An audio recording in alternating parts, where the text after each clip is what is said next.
Kapya, boss.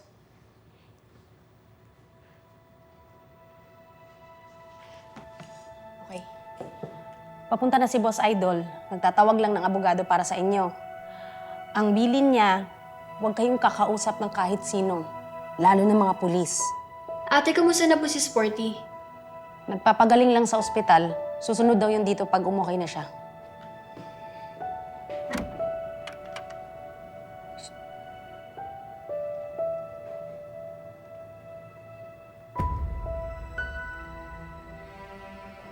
Pwede ho bang malaman kung sino sila?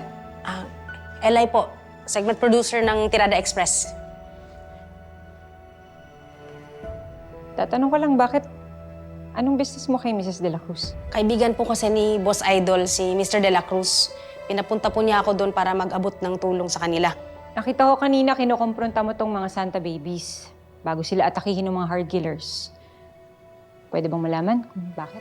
Na-confirm ko sa sulat na binigay nitong isa kay Mrs. De La Cruz na sila nga ang Santa Babies.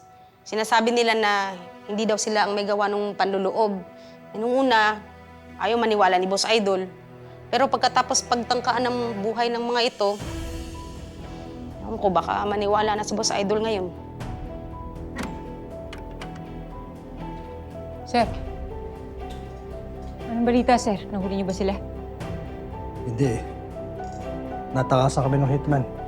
Kaya siguradong babalikan nun ng Santa Babies.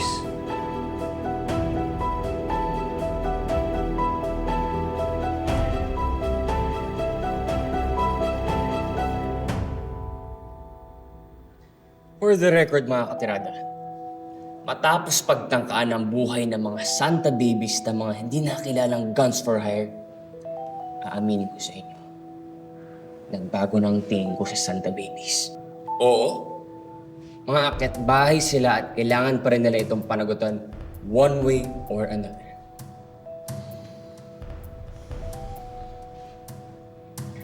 Pero para sa inyong mga korap, kung sino man kayo nagpapalitpit sa mga Santa Babies, nangangamoy guilty kayo.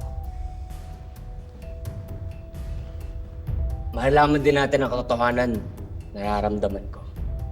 Malapit na mga katirada, kaya maghawak-hawak tayo ng kamay, protektahan natin ang katotohanan. Malapit nang walisin ang kalat sa kalabari. Ako po si Boss Idol, at ito ang Tirada Express.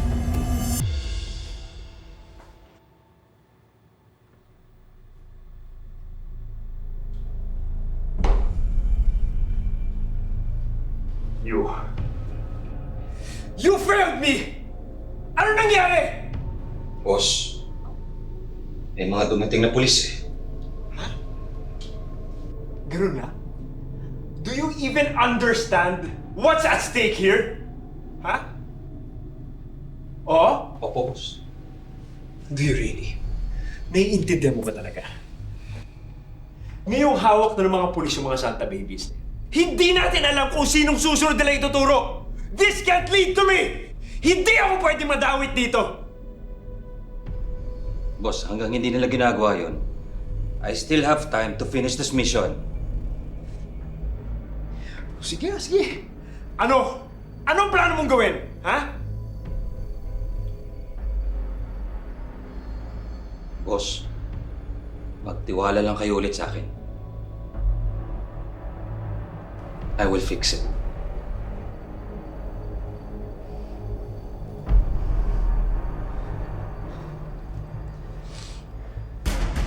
Siguraduhin mo naman. Siguraduhin mo.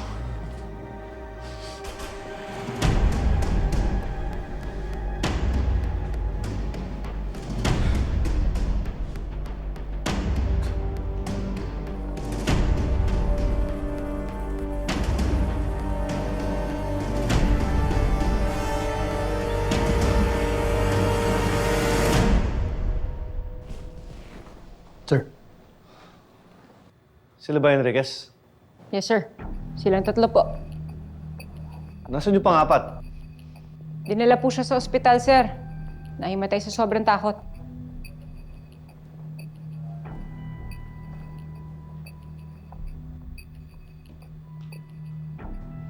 Good job, Conde.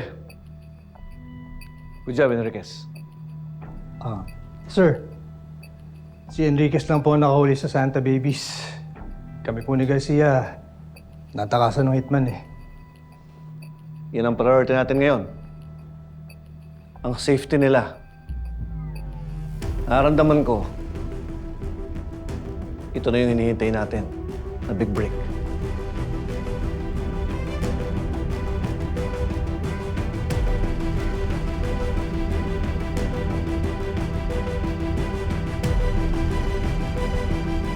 Sa kustodiya na ng Calabari Station 12 ang grupo ng mga akyat-bahay na kilala bilang Santa Babies. Ito'y matapos silang mamataan sa bahay ng isa sa mga sinasabi nilang biktima, ang yumaong guro na si Mr. Robert de la Cruz. Ayon sa police report, inaalam pa nila ang motibo ng 5 armadong lalaki na nagtangka sa buhay ng Santa Babies.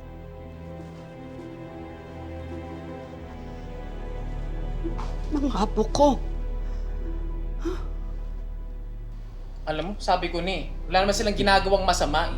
Tsaka, bakit naman sila ipapatay, di ba? Yun nga, Abdul.